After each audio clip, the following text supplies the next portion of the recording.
And again, that's my 13-year-old self talking. Exactly. Rational adults don't think that way. Question mark.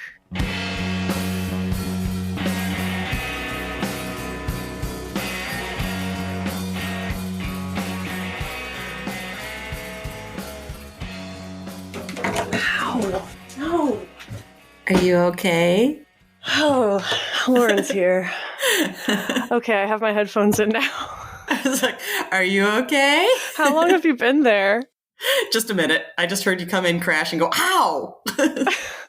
The door had swung open on its own, and I had very little time before Owen was going to try to sneak back in. Ah, gotcha. Yeah, and anyway, I'm not flustered at all. No. Hello, friends. Hello, friends. We're just going to get right into it, aren't we? Welcome. That's what we do. To Pickles. Welcome to Pickles. Wait, what if I said welcome to Pickles and then you said let's try to do it. All right, hold on. We need to focus. Let's try to do it like in turns. Hello. Hello. Friends. Oh, sorry. Try again. Hello. Friends. And welcome to Pickles and Vodka podcast. I don't usually do this opening. I don't know it as well. I've never done this before in my life. And yet here we are. You're welcome. Yep. I think this is good. It's going to be kind of a heavier episode today, so I'm glad that we're starting it off on a lighter note. Yeah, having a little fun up top. A little fun off top on the God, as a treat. Yeah. Well, so hi. It's a beautiful day. I don't know about you. It is. It is here too. It's been pretty warm, and today the wind died down, so it's just nice. Yeah. It's like in the 60s, which is really weird. I don't know why we're talking about the weather. Oh my God. We forgot to introduce ourselves. I'm Christina. And we didn't forget for long. I'm Lauren. And we're the co-hosts of this adventure in vulnerability. Ooh. How about that? Does that sound professional? I like it. Yeah, we get real, we get personal, and we laugh through the pain with you. You're doing good at this today. Really? I feel like so. I'm just bullshitting. Well, that's what we do every time, but don't tell them that. But I'm liking what's coming out. Oh, sorry. We're professionals. I'm liking what's coming out. Jesus. Hold on, I need another sip. My mouth's getting dry. Okay. Tell them stuff that they should do to support us. Listen, tell a friend. Tell a friend. Listen, I know y'all have been telling your friends. We can see. We see behind the scenes. We see everything. Yes. And also not enough. I don't know what that's supposed to mean. I don't know. But yeah, thank you for listening. If you like our podcast and if you get anything out of this, you should rate us and review us on your podcast provider of choice. We always forget to say that, and I'm hating every second of this. I know, but reviews really help, and ratings also help, and so does telling friends, because then more people listen to us. So Exactly. And we love getting new listeners. We love new perspectives. Yeah. I don't know. Yeah, that's like one of the things that drives the show is what we hear from you guys. So the more you guys we have. Sorry, I cut you off. That's all right. I was done. Were you about to talk about exponential growth? No, you don't understand it. I'm kidding.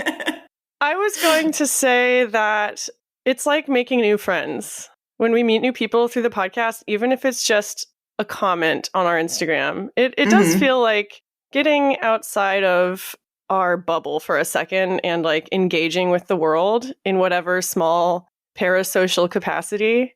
Yeah. Well, we get our dopamine where we can find it. Or is that serotonin? What's the happy one? I think it's serotonin. We're very smart. Yeah. So last week, we did our 5-year anniversary episode. Again, I thought it was going to suck. And I think it touched me a lot when I was like listening back to it. I was really proud of us. Oh, good. Yeah, I think it went really well. I was pretty happy with it. As usual, I'm telling Christina, no, it's fine. This is a pattern. There's been a few episodes lately where I was just sweating through it the whole time because I thought it was going to be terrible. And while I was editing it, I thought it was going to be terrible. And Lauren was like, no, seriously, it's fine. And then somehow it ends up being fine. Yeah, like it comes out and that's when she's finally like, oh yeah, it's actually good. Oh. I just wanted to tell you all that because I think it's kind of funny and also maybe relatable. Yeah, I mean, it's kind of not surprising that we go through that with our episodes. Yeah. Okay, so today we're going to play a listener voicemail. Yes. A lot of you have reached out about our rock bottom episode. We shared one of the responses last week. And this week, one of our listeners sent us a 5-minute voicemail about that topic. And it really hit both of us hard. And we knew that we wanted to do an entire episode just touching on those points. We don't normally do this all the time, but right when we both listened to it, we were like, we have to do this as a whole episode. So that's the teaser for today's topic. Yeah. A lot of heaviness, a lot of realness, which is appropriate, I think. Yeah. But all that to say, I think since the voicemail was inspired by your topic, which was rock bottom, then I volunteer to go first with where you at this week. Okay. I was winding up somewhere. I get your thinking. Yeah. You need to ask me though. I'm waiting for you to ask me. Oh. We have to stick to the script.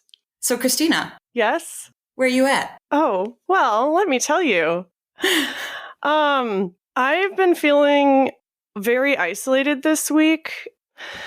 Again, it's one of those weeks where the emotions have been very intense and all-consuming, and when I get through them, I feel numb and I'm unable to really recollect. If I don't write it down or do a video journal or something, I don't always remember. Yeah, I know what you mean. Yeah, I just had a lot of brain fog. But something interesting, I've been reading, we talked about this book before, The Adult Children of Emotionally Immature Parents. Yes, I had a therapist that had me reading that. Yeah, so something interesting that I discovered this week is that I also exhibit traits of an emotionally immature person.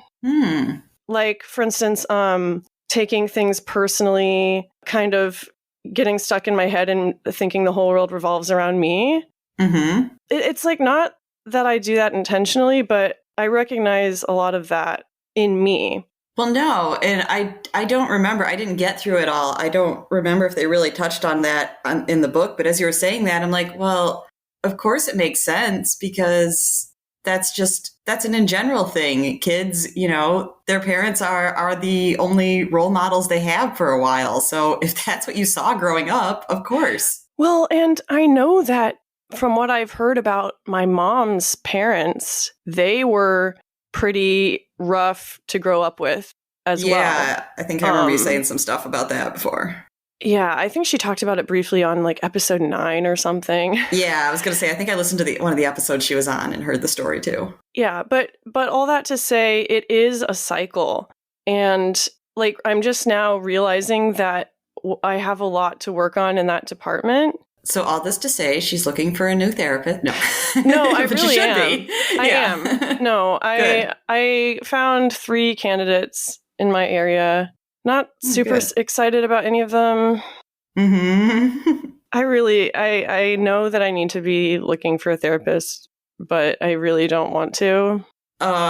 Preaching to the choir here. I know, but we need to say it anyway because I'm sure there's people who are in our same boat, or my same boat, I should say.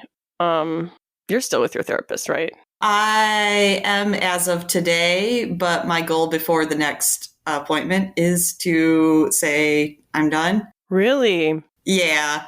And oh my God. Were we done with you before I go into all this? I don't know. Let's keep going with you first. Yeah. I guess I don't know. I'm not doing the best. We'll talk about this later. The voicemail will unlock a lot of stuff. Some of the stuff that's going on, yes. I feel like I don't want to spend a lot of time here now because I feel like it'll come out naturally later.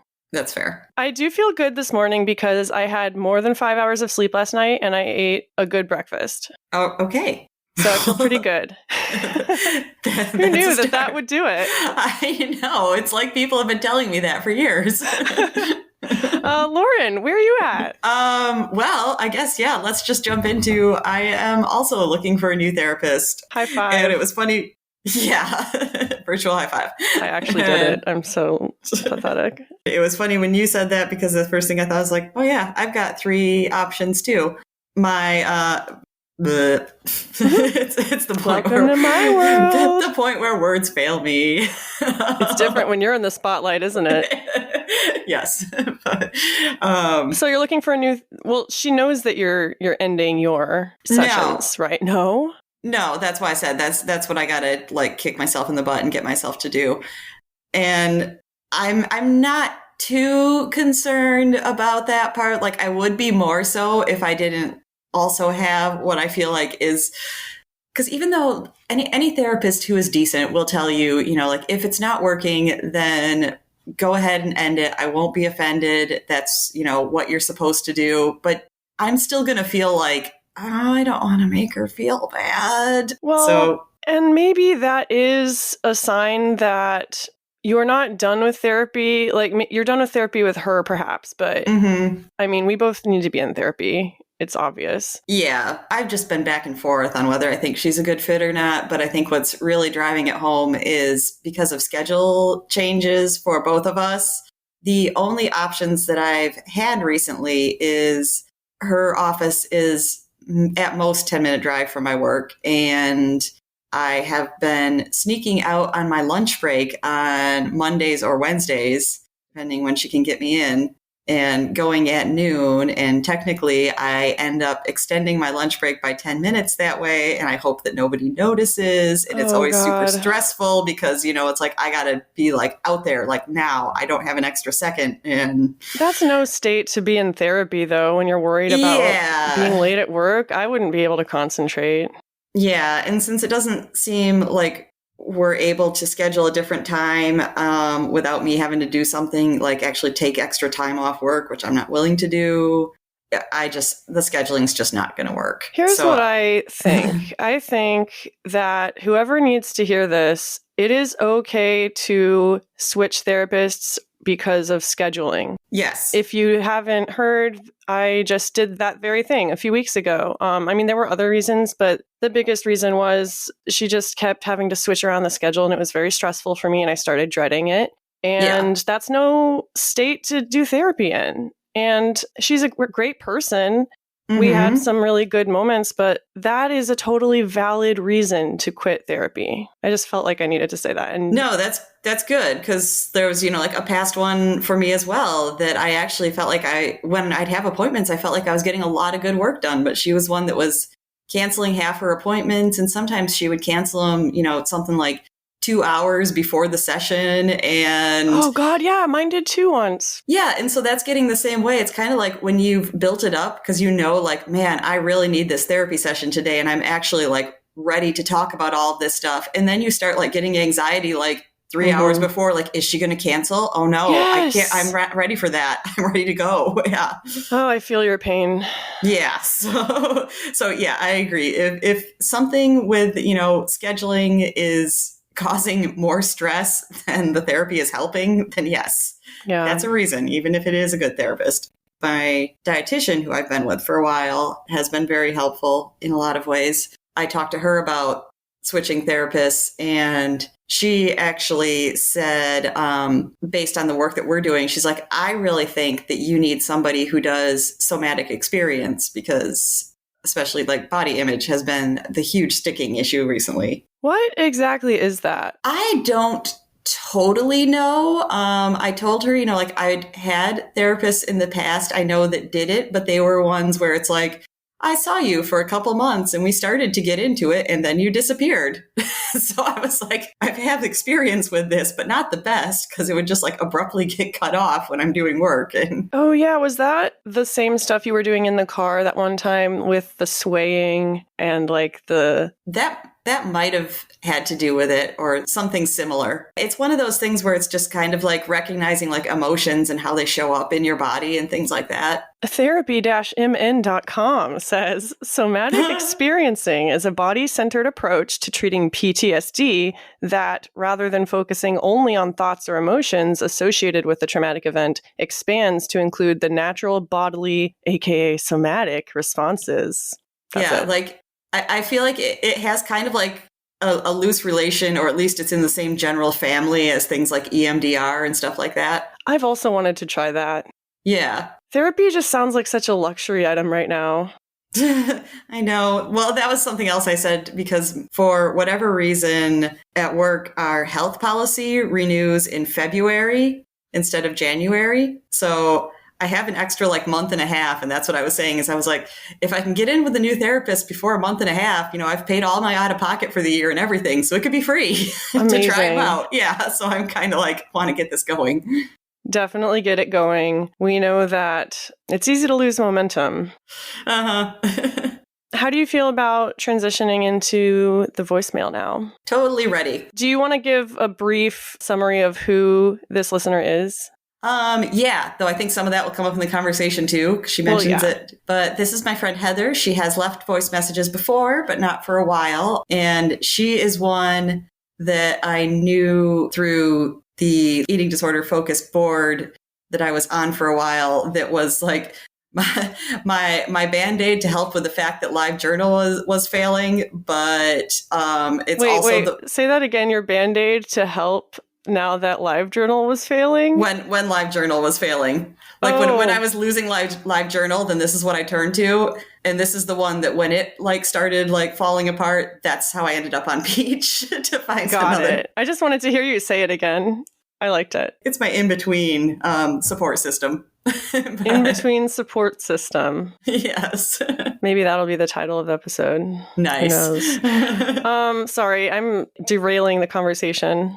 Did you have anything else to say about Heather? You met her on the message board. Yeah, just that I met her on the message board, and she was one that I was particularly close to, I think, because we were around the same age. We both got black cats around the same time. That's back when I had a well-behaved black cat, not Meatball. Not Meatball. And we met in person once. Yeah.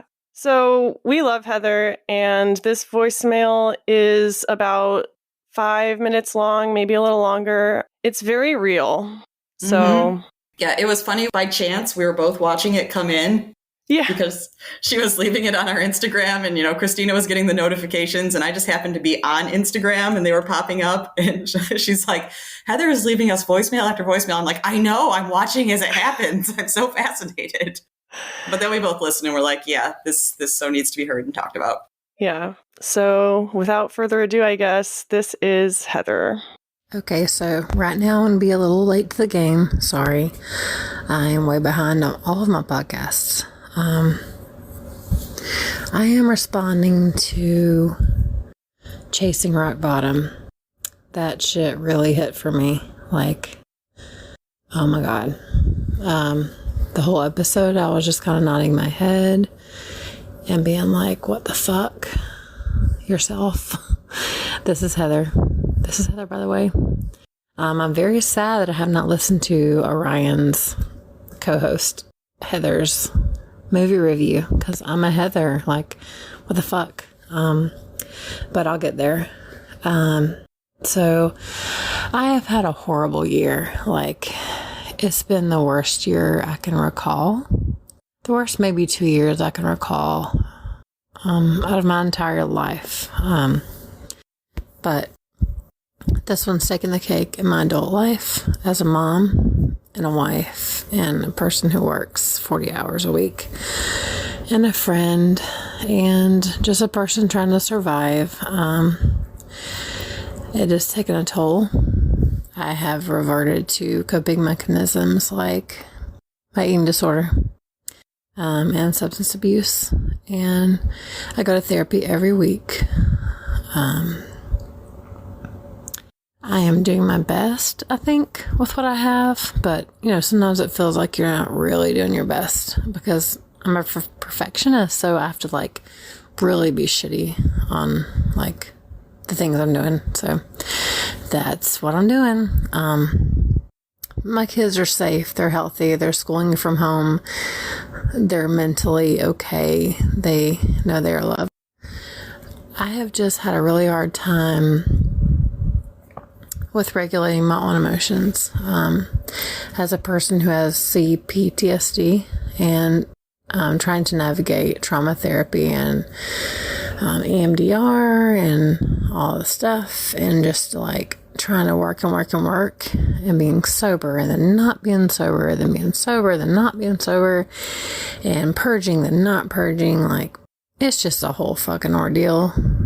We're all human, like whatever. Lauren, I really appreciate your honesty. Christina, I really appreciate your honesty. Christina, when you talked about your liver not adding up in the like medical checkoff, that really hit me. So I was like, well, what was Christina drinking? How much was Christina drinking at the time? Because all of our livers are different, whatever, they act differently.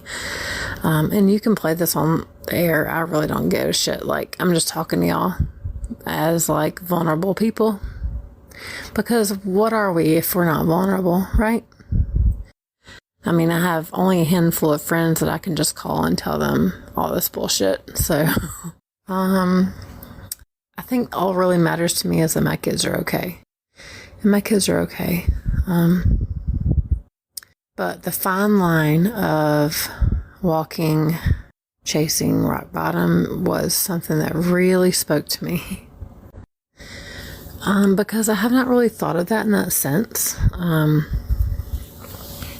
You're like, I'm bad, but I'm not that bad. Because if I was that bad, then someone certainly would intervene, right? Like, certainly. But the answer is no. They don't intervene. Like, you're just left to your own devices to figure this shit out, and you're just like fucking optionless, you know? So you have to figure your shit out, you know? Through a therapist, through a close friend, through whatever means you can. You have to figure it out. And I've done that before. But this past year has been filled with grief. And trying to like figure out if my husband's going to be okay or not. Or if I'm going to be okay or not. So it's been a big one. The eating disorders crept up a whole bunch. The substance abuse has crept up a whole bunch. Yet somehow maintain a full-time position and go to work every day. And my children are very well taken care of and get their school done every day. And know that their mom loves them and can come to me with anything. So I am a compartmentalization hero. Compartmentalization is probably maybe a topic y'all could touch on. Healthy, not healthy. Healthy in the sense that it saves us from ourselves, right? Healthy in a sense that we couldn't survive otherwise, right? Like, that's what I've learned through trauma therapy. So, anyway. Hi, Lauren. I met you in Chicago. I missed you. I love you. Christina, you're great. I would love to meet you in person. Like, I'd love for us to all just have like a sleepover. You're great. And I do listen. Bye. Oh my God, Heather. I know. When is this sleepover happening? You're right. I have a lot of notes. I didn't take any when I listened before because I knew we'd be listening again. So I did just now, but I have a lot. Yeah. First of all, Heather, I was really glad to hear from you, first of all, because like, I don't know about you, Lauren, but I do notice when people kind of disappear. Yeah. Like, I do notice that stuff, and I'm prone to doing it myself. And so I always wonder in the back of my head, like, are they okay? And I've thought this about a lot of past guests, for instance. Yeah, I've thought that too. Like ones that I didn't know that like you knew, but I started to get to know them by their name. And I'm like, we haven't heard from this person, and we used to a lot. And that's the thing about the nature of our show is that the majority of the time, no one's having fun. Right. You know, like, this is a very relatable voice message, I think. And Heather, I'm so sorry that you've been having such a difficult couple years. And again, like, I think I said this the last voicemail she sent, but I can hear the pain in her voice. just the exhaustion. Yeah, I'm sure the last one she left us was probably sometime in the middle of whatever is all going on. I know some, I don't know all of it. The first thing that I want to touch on is reverting back to old coping mechanisms. Because as I've talked about, that's kind of what I'm doing right now with my eating disorder. And so I could just fiercely relate to everything Heather was saying. And I laughed when she said, because she's a perfectionist, she has to be the best at everything she does. And that includes essentially destroying yourself. Yeah, I wrote something about that comment too, about being a perfectionist, though. I liked her way of putting it that sounds, like you're trying to do the right thing for yourself, but because you're a perfectionist, it's like you're judging your own trying. Like, am I really trying hard enough? Could I be doing more? Yeah. Oh, yeah. I mean, this week I have been running around like crazy and I still feel like nothing I do has been enough. At the end of the day, I'm still alone with these thoughts and these terrible feelings and these urges, no matter what I do. And that's terrifying. Yeah. And instead of thinking that, like maybe this is because I am dealing with something huge and it's really heavy and it's going to take more than a few days of trying to do the right thing to solve it, you just immediately turn to the thoughts like, I guess I'm not doing enough or else it'd be better. Yeah. It's like we're hard on ourselves. We really are. And that doesn't go away with other people validating you. Yeah. It helps. It helps in the moment, at least. I'm really proud of you, Heather, for sending that voicemail in and verbalizing all that and choosing to share it, because that, I think, is a really important step in helping yourself. And I'm glad that we could provide a space to have these kinds of conversations. Something else on what you were saying about like reverting to old behaviors. I know when she was talking about that, I was thinking like, it's the perfect definition of, and I've heard this before, but it's hard to accept when people say that it's like you adopted these behaviors to cope when you needed to, like they helped you. They helped you from something worse, probably. The problem is that can't be the way you cope forever. And the thing that has me feeling hopeless in these kind of situations is that no matter how much work I do on getting rid of my toxic coping mechanisms, the problems don't go away. Like the world continues to be a terrible place to live most of the time. And so without the coping mechanisms, what is there? Like Heather was saying, she doesn't have a lot of friends she can call up. Yeah, totally familiar with that feeling. Yeah, we both are. Anyone can send us voicemails, by the way, if you feel like that. Like you need to talk to someone, but you don't have anyone. We live for that shit. Anyway. It's kind of like you're using these coping mechanisms in the background. And like how she was talking about, you just kind of like fake a good front because you can. Yeah. Well, basically what she was describing was high functioning, which is a term that we kind of detest. Yes. We've talked about it a few times. Yeah. Heather, you're like us. It sounds like you push yourself at the expense of your mental and physical health just to keep the ship running, and it can't go on that way forever because, as you know, it all crashes down eventually. Yeah, like being high functioning when you feel like you're low functioning is so much more exhausting than just a person who is naturally functioning. Yeah, I guess we should talk about the rock bottom of it all, because she did bring up some points of like comparing yourself to others. Yeah, that was, I think, probably out of the entire voicemail, the sentence that hit me the hardest is when she was like, if I was really that bad, someone would intervene, right? But they don't. I'm like, oh my God, yes. Yeah. Ouch. Yeah. That's kind of where I'm at right now. Mm-hmm. And again, like it was really hard to talk about this on the rock bottom episode because we don't want to trigger anyone. And that's why on that episode, we specifically didn't mention like numbers or amounts or anything like that. And we still won't. So I'm glad that she mentioned this because I probably wouldn't have said anything otherwise because I realized that it's my own shit and not you. But full disclosure, And I'm sure you don't feel the same way. Oh no, what are you about to say? It's fine. It's fine. It's just some things like when you were like talking to me personally about, like not doing so well. And you mentioned like a couple different people that had kind of intervened. And no, you didn't do anything. But it was just like, I caught myself during that conversation thinking like, wow, no one's ever noticed me like that. Nice that someone in it would notice in her life. Wish I had that. And it wasn't like to you. It was more like to them. It was just like, why are there people that notice and I don't have them? Yeah. So, you don't have to say any more than you want to. It was something that I wanted to say because originally I brushed that off being like, oh, just don't talk about your own neuroses. No, like, we need to talk about this. Do. Yes, we need to talk about this. So, trigger warning for discussions of eating disorders and weight. I have had a few people reach out to me recently with concern because I've lost a lot of weight. And because this is like, I don't know how to feel about it.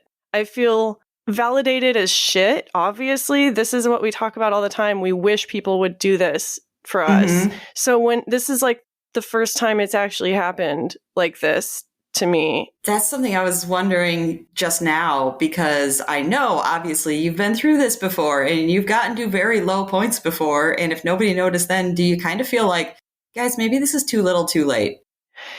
A little bit, yeah. Yeah. Well, it's really hard for me to see it because I guess I've been worse. Yeah, it's like, where were you then? Yeah. And I guess it is a testament to the people in my life right now, because in the past, I don't know. It's a very difficult thing for people to do, to approach you like that. I think we need to give some grace to our friends and family, because it's in the past, if people had approached me like that, I would have pushed them away. Full disclosure. Yeah. So I understand why people want to respect your autonomy and respect, your boundaries, I guess. Yeah, like at our worst points, for the most part, we were generally adults. So it's understandable that people think like, I can't treat you like a 13-year-old child, then say I'm going to fix you. Yeah. But moral of the story, like a lot of us are emotionally 13-year-old children, and we want that intervention. And so when people treat us like the adults that we are, it feels very, I don't know, it's disappointing almost. Yeah, this made me think of a conversation right before the first time that I went to treatment, which I think I've talked about, at least in physical terms, is absolutely the worst that I could ever point to that I've been. This coworker, she was my supervisor, and nothing against her in general, because she was great. We got along so well. I mean, she was probably like 15 years older than me, but she saw herself as as my Chicago mom, because she'd grown up there, and she, yeah. So like if she thought that I was like doing anything like, I don't know if that's totally safe, then she would like worry and everything like that. What would that look like? Like, how would she worry? Oh, just like, because like I was usually single living there and I was on my own. So if I'd talk about like something that I was going to do and be like, I'm just going to walk there tonight. And she's like, you should call somebody before so that they know when you arrive, things like that. Oh, okay. I thought you meant like specifically eating disorder related stuff. No, because that's the thing, is like that didn't come into play at all. Because I remember, like days before I was leaving for treatment, like I was counting down how many times I had to climb the stairs to get on the L train, because that's what I was like measuring my life in. And she did like sometimes to like let some celebrity gossip, sometimes she would do that. And I knew like that was kind of her thing. So, I just kind of like got a kick out of it. And, she was talking about one apparently that was in the news. I have no idea who at this point, for losing a lot of weight. And she said something, like that person is clearly, like sick. They've got a problem. She's beyond thin. It does not look good. She's like, she's not, like naturally thin like Lauren. Oh my God. I was like, here I am physically dying in front of you. And you just thought like, it's normal. And it was so disappointing, but it was just kind of like, I would imagine like probably because she liked me, she didn't want something like that to be the case. So you kind of don't see it if you don't want to. Yeah, exactly. We think that we're being obvious sometimes. Like, I have been really struggling with that this week. I feel like my family is just completely forgetting that I exist. And that's, I've been distancing myself from them a lot, as I've talked about. But when I do see them, I feel like it's so obvious how miserable I am. And I've literally like texted people for support multiple times, and like everyone's so busy. That's the thing. But my brain is telling me, oh, they just don't care. They don't even think about you. You need to get sicker so they'll notice. So it won't be possible to ignore. And again, that's my 13-year-old self talking. Exactly. Rational adults don't think that way. Question mark.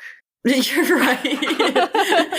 But as we've talked about, I mean, for a lot of reasons, like parts of our brain haven't had the opportunity to necessarily like progress past, like a teenager. Yeah. It's a hard pill to swallow. And I don't know if we're going to be okay. That's the thing. Heather was saying she doesn't know if her husband's going to be okay. She doesn't know if she's going to be okay. And none of us do. All you can do is just practice being vulnerable with other people. Like you said, what are we if we're not vulnerable? It's very uncomfortable, though. I'm uncomfortable right now. What do you think, Lauren, if you're ready for a different topic, of compartmentalization? I feel like it sounded like, especially in the way that Heather was talking about it, that it is a valid survival mechanism, but it's not going to work forever. Well, yeah, like with the food stuff, I guess I'll keep talking about that because that makes me the most uncomfortable, and that's a sign I need to talk about it. I do compartmentalize that a lot. I'm aware that it's happening. I'm aware that I'm not working on it as much as I should, and I'm aware that like it's bad, but I tuck it away and forget about it when it's convenient for me. Like at work, I don't think about it. When I'm doing activism stuff, I don't think about it. And it's really nice to not think about it. It does serve me in that way because sometimes I think if people with eating disorders, the eating disorder takes over your entire life. And it's very hard to think of anything else. And so any distraction from my distraction is nice. So I guess I agree with Lauren that it can be a healthy way of like just getting through the shit. Yeah. One thing that I feel like I did this with a lot, like in the past, is when I played in the band. Because I remember, for like months of practice, then, I was at the point where, I would be doing like really bad with the eating disorder. And I really was falling into isolation, like not going out with anyone or anything like that. So there was just, like a long stretch where it felt like every time that time for practice would come around, I'd just be like, God, I so don't want to go. And I wish I could come up with a way to cancel. But it's kind of like the way I'd get myself to go is realizing, what am I going to do though? If I like have an excuse to cancel, I'm going to sit at home and I'm going to consider to think about this stuff. And I'm just going to continue to be like tortured by my own brain, where my experience was I went to practice and I totally forgot about it. And, suddenly 2 hours are gone. And it was just like, oh my God, I got this break and I got to just focus on music and doing stuff with the guys and being with people. Yeah. And then it would be all over and it's like, and now we're back. That word is so hard to say. It is. But I think the more that you do it, the more difficult it gets. Like eventually you're going to reach a point where it becomes impossible to compartmentalize. Yeah. It's like you've got yourself into this situation where it's kind of like, I have this work life and it's fine, or I have this band life and it's great, but I also have this private life and it's terrible. And it's just kind of like you're living all these separate lives, but eventually they're going to bleed into each other and you're going to, Exactly. Like I went to a friend's house last night for like a game night type thing. And I found myself body checking. Been there.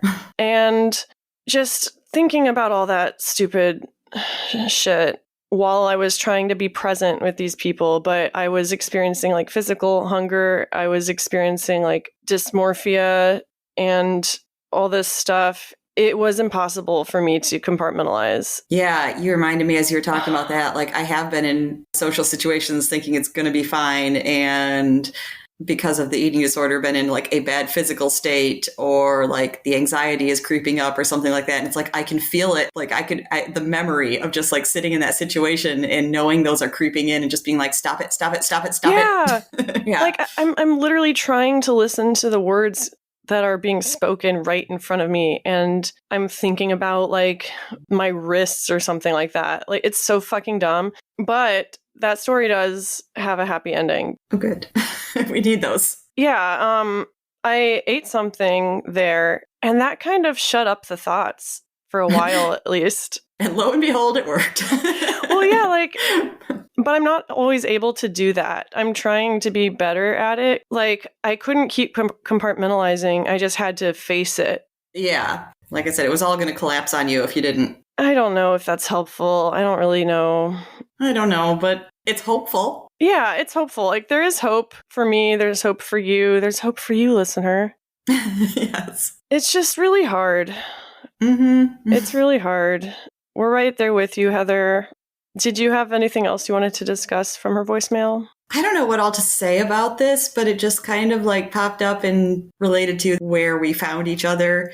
All I wrote down is, where do we talk about this? I mean, like the eating disorder stuff? Yeah, like the reality way that we are trying to talk about it. I mean, obviously, you know, there's here. Leave us messages and voicemails. Yes. But other than that, that's what I was thinking. I'm like, I feel like I've had spaces like that before, and they're just gone. And I feel like the world is working to get rid of them too. And some of it, I feel like, is because I've talked about this before. I feel like I was always gravitated to kind of neutral areas to talk about these things. I feel like the world has kind of like made it all, it's good or it's bad. It's, you know, like you are talking and putting in all of the work to, you know, recover from your mental illness, or else you are glorifying it and it's a bad thing that should be shut down. Those are the only options. Yeah. There's nothing in between. And that's why I don't want to talk about it on the podcast, because I know I'm not really working on it right now, and I'm ashamed of that, and I don't want to glorify it or draw more attention to myself. But my guess would be that most people probably are somewhere in between. Totally. And that makes me wonder, like, how many people feel kind of like lost, like, where's the spot for me? Well, yeah, in real life, it's very difficult to talk about in recovery alone. But when you're actively in it, like you said, I haven't figured out a good way to do that yet. Mm-hmm. I really haven't. I try to share bits and pieces with people. I'm pretty transparent with Brett when I'm struggling with eating or something, but you know, he doesn't think that way, and I'm glad he doesn't think that way. Yeah. But he's never going to understand. Yeah, I would say that's the reason why I didn't, you know, one of the main reasons I didn't tell my parents a couple of times when I went through treatment and everything, because they didn't want to hear about it unless they were hearing me say, like, I am so dedicated to fighting this, and I'm doing everything I can to make it better, and I can see improvement, and I can detail it all out for you. And if I couldn't say that, if I could just say, like, well, I'm here, I don't know what I think. Yeah, we are here. That's something. I think, like, oh, Jesus Christ. Compartmentalization is also a tool that you can use if you don't have access to therapy, for instance, or other sort of treatment. Like, I'm in a position right now where I don't have health insurance, like, and I'm still more privileged than a lot of people because I can afford to pay for an appointment out of pocket here and there, or like whatever. But it's still like, it feels impossible to get help right now in that way for me. Yeah, it's very overwhelming. That. And so, yeah, I just wanted to say, if you listeners are in the same boat, like, I feel your pain. Like, there are resources out there. Yeah. It's just, I want someone to hold my hand through it. Yeah. That would be sick. I don't want to be an adult. I felt that so much. I don't feel like an adult. Oh, I never do. Yeah. Yeah. That's Pickles and Vodka, folks. Just two people pretending to be adults. But really, we're just teenagers inside. Yeah. So yeah, next week, I want to hear about your Christmas party. Okay. We'll have more updates. If you have any thoughts about the stuff that Heather talked about, or if you have any other topics that you want to share with us, you can always reach out. Yeah, if anything recently has just kind of sparked something in your brain, we would love to hear it. Yeah. I've been meeting a few people in real life that I've been telling about the podcast. And if that's why you're here, then I'm really sorry if I just invited you to be a guest on the podcast. I feel like I make people uncomfortable when I do that. I kind of felt like that too when I was asking people. I was like, "You should." But the point is, everyone has a story, and we would love to hear it. And your voice matters. Yes, Lauren. Very well said. How can they find us online and otherwise? Wait, I don't know why I said otherwise. It's all online. And otherwise, yeah. Well, they can find us on Instagram at Pickles and Vodka Podcast. Also, if you would like to hit up our individual Instagrams, we're Christina Jumper and at Pico Suave, Picosauve. Moving away from Instagram, if you would like to email us, you can email us at picklesandvodkapodcast@gmail.com. You'll also find us on Facebook, Pickles and Vodka, a mental health podcast. And we have a YouTube at Pickles and Vodka Podcast. I try to switch it up a little every week now. I love it. I would love to move away from Instagram personally. I don't know. Out of that list, I feel like I prefer Instagram over any of them. No, you're right. Instagram is great. We have instructions on our Instagram for how to send in voicemails if you're like us and you're confused by everything. Yes, especially me. Thank you so much for listening. We'll see you next week. Yep. Stay safe. Stay as sane as you can. Yeah. Bye. Bye. We're supposed to finish each other's.